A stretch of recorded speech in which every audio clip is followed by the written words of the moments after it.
أعوذ بالله من الشيطان الرجيم. بسم الله الرحمن الرحيم.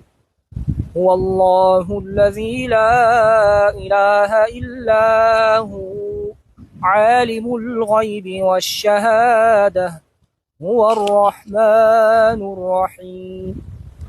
هو الله الذي لا إله إلا هو الملك القدوس السلام المؤمن المهيمن العزيز الجبار المتكبر سبحان الله عما يشركون.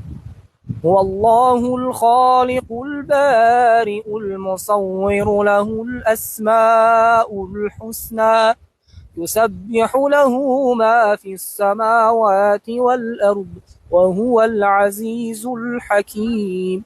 سبحان ربك رب العزة عما يصفون وسلام على المرسلين والحمد لله رب العالمين.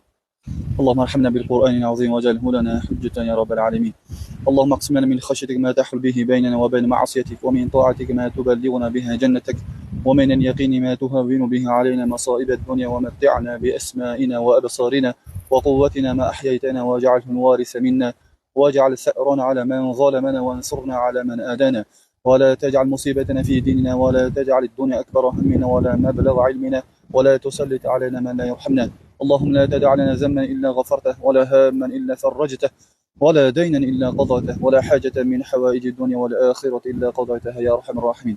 Ey Rabbimiz, aralarımızı ıslah et, bizi İslamiyet yoluyla hidayet eyle, bizni zulmetten yararlıka çıkar, yüzümüzü aşkar ve yeşirin barcha yomonliklardan o'gir, ko'zlarimizni, quloqlarimizni, qalblarimizni, ishlarimizni va farzandlarimizni bizga muborak qil, gunohlarimizni kechir, shubhasiz sen o'ta marhamatli va gunohlarni kechirguvchisan, bizni ne'matingga shukr etuvchi, hamd aytuvchi qil va ne'matingizdan ayama. Allohim bizni qo'rquv zulmatlaridan chiqar va bizlarga anglash nurini ber, bizlarga ilm ma'rifat eshiklarini och, xulqlarimizni hilmlik bilan go'zal qil va bizlarning gapini eshitib eng go'zalga ergashganlardan qil. Allohim bizni hidoyatga yetaklovchi aql va taqvo ber, axloq va muomalamizni go'zal ayla, o'zing yaxshi ko'rgan va rozi bo'ladigan narsalarga bizni oshno et, sirota mustaqimni yurishlikni nasib qil.